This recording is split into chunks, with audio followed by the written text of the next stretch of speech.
네, 안녕하세요. 토요스코리아입니다. 이번 시간은 평생연금 저축이자 배당 실천하기 212번째 시간이고, 하이브리드 인컴 RDVI ETF 월배당, 배당 성장, 옵션 수익을 모두 담아 배당을 만드는 이 액티브 ETF라고 하는 주제로 영상 찍게 됐고요. 제 블로그 들어와 보시면 제 평생연금 폴더 안에 212번째 거 보시면 됩니다. 시작에 앞서 모든 투자 판단 본인 몫이고요. 특정 투자 결정 권유 추천하지 않습니다. 이번 시간은 하이브리드 인컴 RDVI ETF에 대해서 이야기하려고 하는데 아마 여러분들 RDVI는 좀 생소하실 것 같아요. 예, 생소하실 겁니다. 운용사도 생소하고, 그죠? 근데 이런 ETF도 있다고 하는 거 보시면 되고, 당연히 수익률이나 이런 것들을 또 확인하고 검토하고 검증해서 가져온 종목들이라고 보시면 돼요.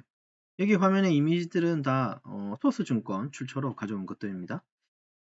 토스증권상에서 이제 RDVI라고 검색해 보시면 이렇게 나오고 다른 운용사도 다른 주식 계좌에서도 확인이 다 되는 부분이고요.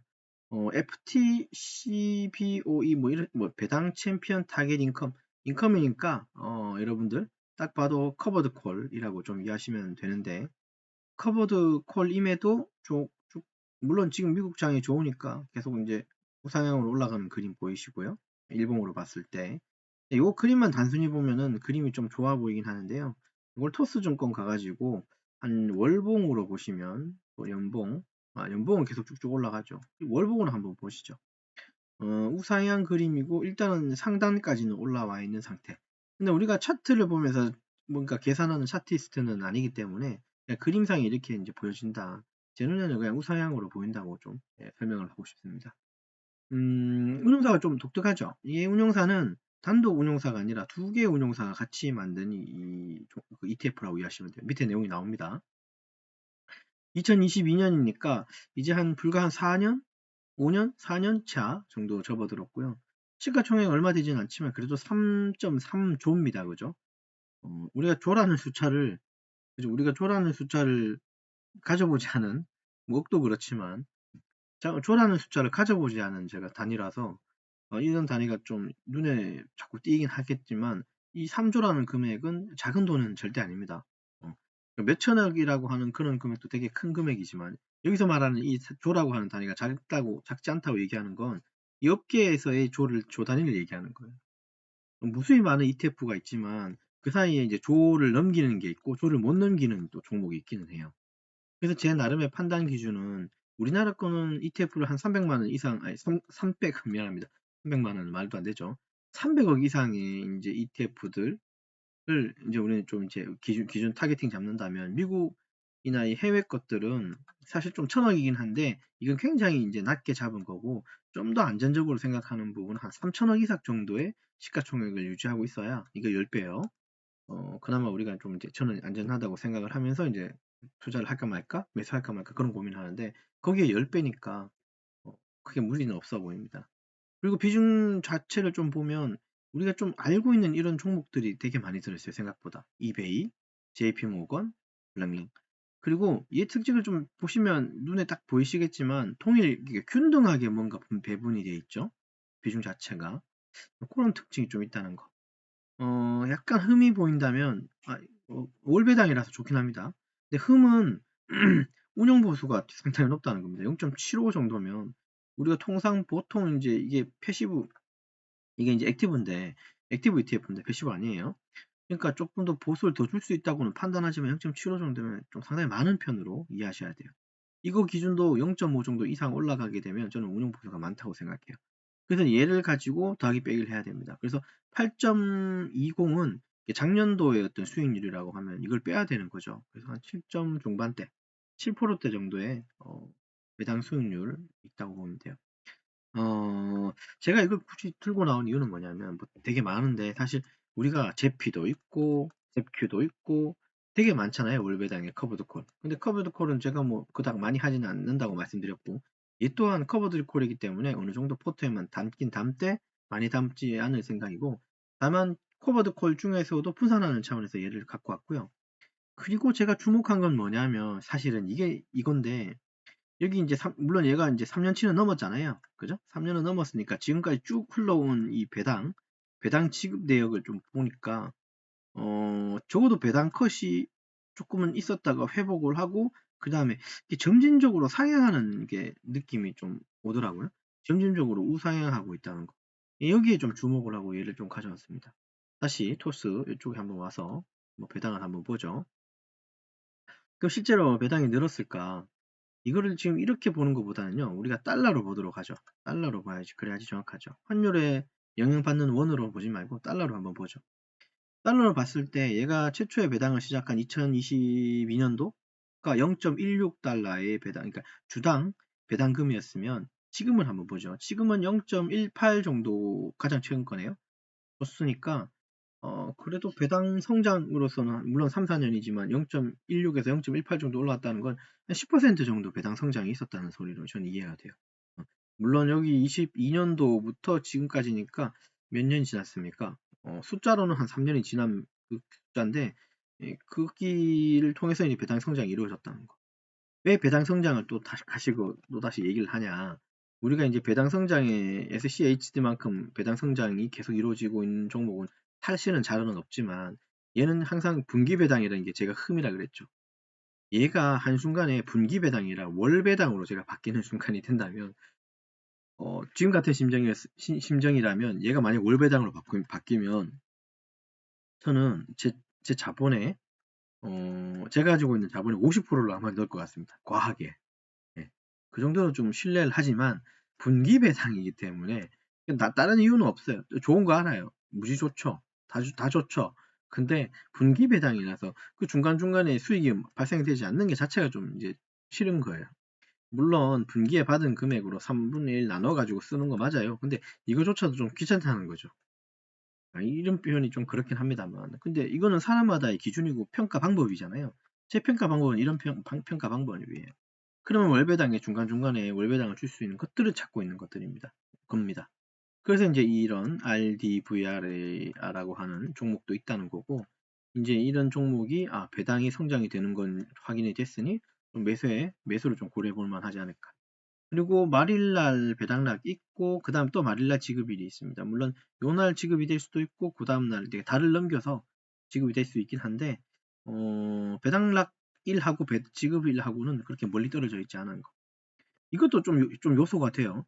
배당락일은 9월이 말인데 배당 지급일이 10월 말인 경우가 좀 많죠. 분기 배당주들은. 얘는 월배당 그런 거 아니지만 그런 부분도 좀 솔직히 그렇죠. 배당락은 때려놓고 배당을 왜 안 주는지 한 달을 기다려야 되고 그런 부분들도 사람에 따라서는 그렇죠. 좀 신경 쓰이는 부분이기도 할 거예요. 저는 그런 사람입니다. 자, 다시 돌아와서 그럼 이 종목 어떤 특징이 있을까? 아까 얘는 운용사가 하나가 아니라 그랬죠. 맞아요. 이 두 군데예요. 퍼스트 트러스트 어드바이저하고 베스트 파이낸셜이라고 하는 이 두 회사가 합쳐져서 여기 써 있다 그죠? 이 두 회사가 합쳐져서 공동으로 설계한 월배당형 ETF라고 이해하시면 됩니다.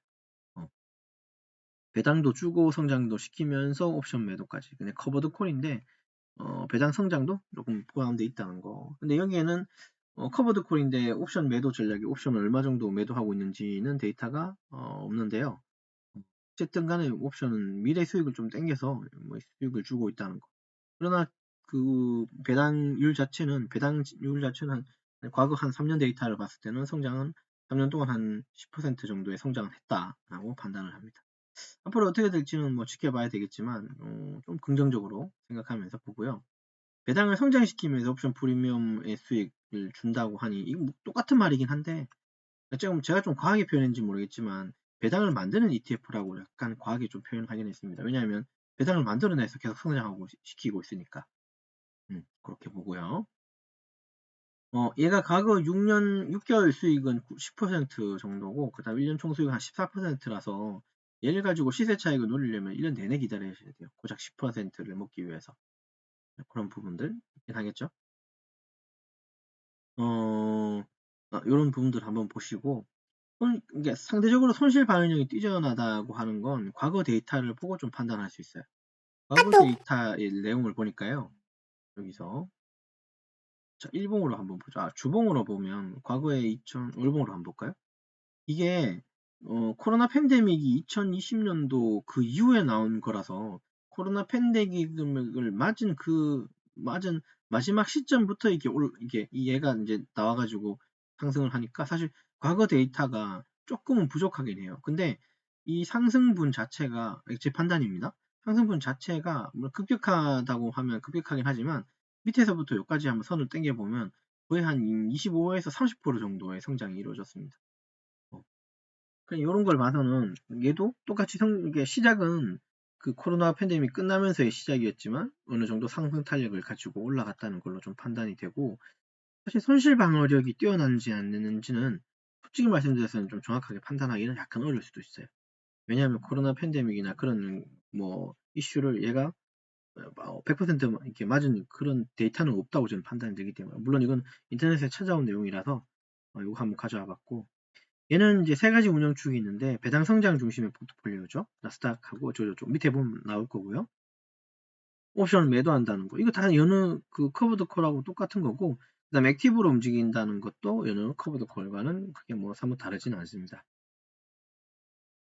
나머지 내용들 요거 한번 보시면 되겠고, 그러니까 얘가 상위 이제 보유하고 있는 종목들을 상위 한 10개 정도 보시면 이렇게 되어 있습니다. 이런 종목들.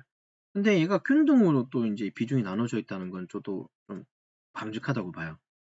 너무 한쪽에 좀 이렇게 몰려 있거나 너무 몰입되어 있는 투자는 우리가 좀 지양하잖아요. 별로 바람직하지 않다고. 근데 얘도 나름대로 밑에 좀 내용을 보시다 보면 살짝 이제 금융 반도체 기술 섹터 쪽에 되게 많이 집중되어 있다는 걸 볼 수 있어요. 여기 한번 보죠. 요거 보고 설명하는 게 더 나을 것 같습니다. 금융 쪽에 33%고 기술 쪽에 25%라서 얘를 합쳐버리면 한 55%, 60% 정도가 나옵니다. 저는 개인적으로 금융주 좋아합니다. 금융주는 선진국으로 가기 위한, 저는 얘가 씨앗이라고 생각을 하거든요. 선진국으로 갈수록 금융주가 단단하죠. 그죠? 그러면 다르게 얘기하면 우리나라는 선진국이 아직 참 못 될 것 같다는 생각이, 금융주들이 아직까지도 그냥 거기에서만 놀고 있다는 거라고 좀 판단이 듭니다. 이건 개인적인 생각이니까. 게다가 이제 기술주가 포트의 한 4분의 1 차지하고 있기 때문에 기술 성장도 얘가 이제 같이 이제 먹는 거예요. 그러다 보니까 얘가 처음에 시작할 때 그 성장이라고 하는 말이 갑자기 나왔죠. 배당주긴 하지만 성장으로도 볼 수 있다는 거. 예. 월배당이지만 배당 성장까지 들어가 있다는 거죠. 예, 맞아요. 여기 기술주가 25% 정도 들어가 있기 때문에 거기에서 성장을 좀 모색하는 거 아닌가 싶습니다. 산업재, 소비재 이런 거 가지고 또 어떻게 됩니까? 예, 방어를 노리겠죠. 그러니까 4분의 1은 기술 성장이니까 좀 적극적인 투자가 될 거고, 이 산업재, 소비재 얘들은 보수적이면서 단단하게 이제 자리를 잡고 있는 거니까, 그죠? 그러면 얘들 가지고는 하락에 좀 방어를 할 수 있는 방패가 아닐까라는 생각에, 사실 금융 쪽도 마찬가지입니다만, 그래서 섹터적으로는 금융하고 소비 산업재 이런 것들이 이게 이제 조금 지지층이 되고요. 기술 이런 내용들, 기술 그다음에 헬스케어나 기타 내용 가지고 한 30%, 40% 정도가 좀 성장에 조금 포커싱이 되어 있다는 거. 저는 그렇게 보입니다. 그래서 기술 성장하고 배당 안정성을 동시에 노리는 종목이 아닐까라는 생각하고요. 아까 배당 성장하는 걸 제가 굳이 숫자로 봐서 봤겠지만 한 10% 정도 성장이 이루어진 걸 보시면 돼요. 예, 그렇게 보시면 되겠죠. 좋습니다. 그래서 얘는 어떻게 할까?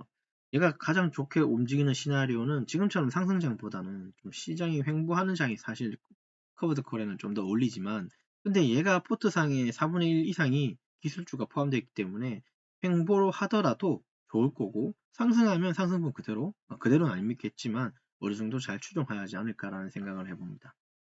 그래서 굳이 이제 또 한번 비교를 해보죠. 이런 요 KNG라고 하는 이 종목은 또 처음 보실 텐데, 얘는 RDV하고는 세 가지, 우리 제피는 너무 많이 하니까 한번 놓고 한번 비교해보죠. 배당 수익률은 여기서 이제 중간이지만 운용 보수는 가장 많죠. 그 다음에 얘는 대형주라고 하는 그런 타이틀보다는 섹터적으로는 금융기술주가 좀 혼합되어 있다는 부분이에요. 그래서 성장하고 인컴이 혼합되어 있는 부분으로서는 얘들 두 가지 종목보다는 좀 메리트가 있다고 저는 판단이 됩니다. 사실 제가 지금 KNG라고 하는 얘를 가지고 리뷰를 하려다가 이렇게 갈아탔어요. 얘는 배당이 지금 고정형 인컴이라고 써있죠. 배당이 실질적으로 한 10년간 데이터를 보니까 배당이 성장하는 것보다는 배당이 조금씩 가라앉더라고요. 눈에 안 보이게.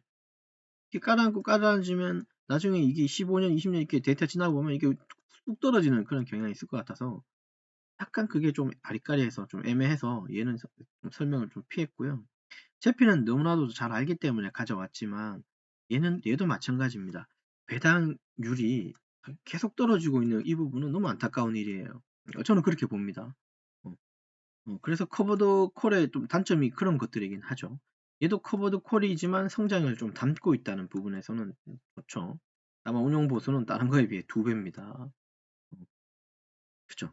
뭐 좋은 게 있으면 또 나쁜 게 있다고 판단하는 게 맞으니까. 그래서 RDVR은 요 표를 가지고 또 비교를 해보니까 제피보다는 성장 잠재력이 높고요. 그러니까 성장분을 어느 정도 추정하는 거고 KNG보다는 운용 기간은 짧지만 배당 성장 중심으로라는 점에서 조금 더 현대적인, 조금 더 하이브리드적인 뭐 인컴 ETF 구조가 아닐까라는 단순한 표를 놓고 한번 비교를 한번 해보도록 합니다.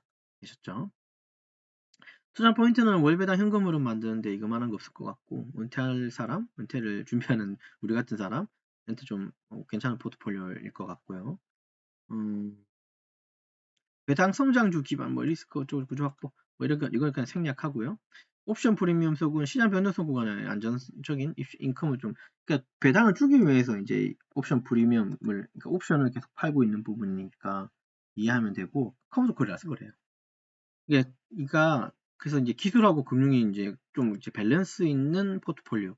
아까 그 전통 산업이라고 하는 소비재 필수재 부분이 있었다면 기술 부분도 있었잖아요. 그래서 전통 산업하고 성장 산업이 동시에 커버링 되는 ETF의 또 하나의 종목이라고 이해하시면 되겠죠. 미국 ETF가 너무 많아서 그죠. 뭐 찾다 보면 눈에 보이긴 하는데 근데 이게 뭐가 좋은지 나쁜지는 있잖아요. 본인의 어떤 판단 기준이 여러분들한테 있어야 됩니다. 제가 처음에 서두에 시작하면서 뭐 우리나라 건 300억, 시가총액 300억 이상이 돼야 되고 미국 거는 3천억 이상이 돼야 된다. 뭐 그런 룰이 있다면 그런 룰을 본인들이 하나씩 세워가시면 돼요. 그리고 최소한 3개는 안에 그 배당률이 배당을 빠뜨린 달이 있는지도 좀 봐야 되지만 배당의 성장이 있었는지 배당 컷이 당하지 않는지 이런 부분도 사실 좀 중요하고요. 그리고 운용사의 네이밍도 참 중요하긴 한데 실제로 제가 뭐 배당주를 계속 모아가다 보니까 운용사의 타이트나 이런 것보다도 어떻게 그러니까 시가총액이 변동이 어떻게 이루어지는지 그걸 보는 게 더 중요하더라고요. 결국은 물론 운용사가 유명한 운용사일수록 그 돈을 잘 모으겠죠, 자금력이.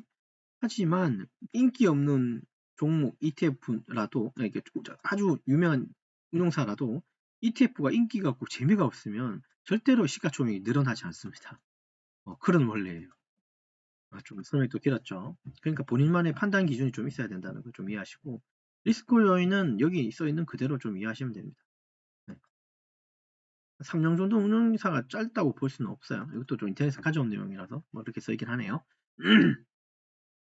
향후 전망 어떻게 될까? 기술 섹터가 있고 고배당 흐름을 모두 보유하고 있으니까 뭐 올해 내년 계속해서 아직까지는 좀 장밋빛이라고 저는 생각이 들어요. 어느 순간에 확 꼬꾸라지겠죠. 뭐 꼬꾸라지면서 계속 우상향 성장하는 게 주식시장이니까 그렇게 보고요. 결론적으로 현금 흐름하고 성장성의 이 두 축을 가지고 있는 월배당 ETF로는 괜찮아 보인다. 기존 배당 ETF의 한계를 난 넘은 것 같다라는 판단이 좀 들고요. 기존 배당 ETF라고 하면 커버드콜 얘기하는데 걔들이 갖고 있는 가장 큰 단점은 성장성이 좀 많이 부족하진 거잖아요. 그죠? 성장성이. 왜냐하면 배당률에만 자꾸 포커싱이 되어 있으니까. 크기에 비해서는 RDVI 요거는 어떨까? 좀 나아 보이지 않나라는 판단이 들고요. 물론 당연히 얘 모아갈 겁니다. 물론 얘 모아가는 수량도 얘도 금액이 지금 3만원대죠. 3만 얼마죠? 이게 비싸지 않은 금액이에요. 10개를 사면 36만원이고 100개를 사면 360만원 정도입니다. 저는 한 100개 언더까지는 한번 모아가 볼 생각이네요. 되셨죠? 나머지 이런 내용들 월배당 8%대 인컴이고 배당 성장 중심이고 액티브 운용사입니다. 그러니까 운용사가 적극적으로 개입한다는 소리로 보시고 옵션 전략으로 수익을 안정화시켰다라고 하는 걸로 보시고요.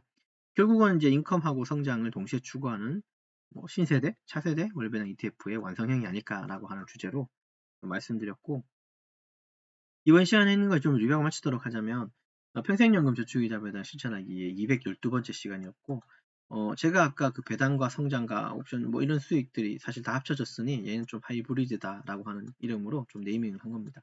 하이브리드 인컴 RDVI ETF에 대해서 좀 말씀드렸습니다. 끝으로 다시 한번 강조드리지만 모든 투자 판단과 결정은 본인 몫인 거 잊지 마시고요. 부탁드리지만 철학이 있어야 됩니다. 본인만의 기준이 있어야 됩니다. 기준. 그죠? 이 기준에 의해서 움직이시면 되는 거죠. 주식을 우리가 하는 거잖아요. 우리 말은 배당주지만 어쨌든 주식하는 거예요. 주식 안에 배당주가 있고 뭐가 있는 거니까. 그러면 주식을 할 때 본인의 기준이 없으면 남이 자꾸 다른 사람이 얘기하는 것만 매일 듣고 그냥 뭐랄까요, 맨날 따라하는 것밖에는 되진 않습니다. 결국은 그죠. 판단은 본인이 내리면서 남의 의견을 계속 듣는 거죠. 그 판단은 본인이 내려야 되고. 그러니까 본인의 기준을 좀 잡고 또한 주식의 철학을 논하는 건 좀 웃기긴 한데 생각을 하면서 주식을 해야 된다는 소리를 저도 잘 못하지만 감히 한번 드려봅니다. 예, 너무 금방지게 말씀을 드렸는지 모르겠지만 기준이 있어야 된다는 건 한 번 더 강조드리고 싶어요. 모든 투자 판단 본인 결정이고요. 끝까지 꼭 성공 투자해 주시고 영상 시청해 주셔서 대단히 고맙습니다.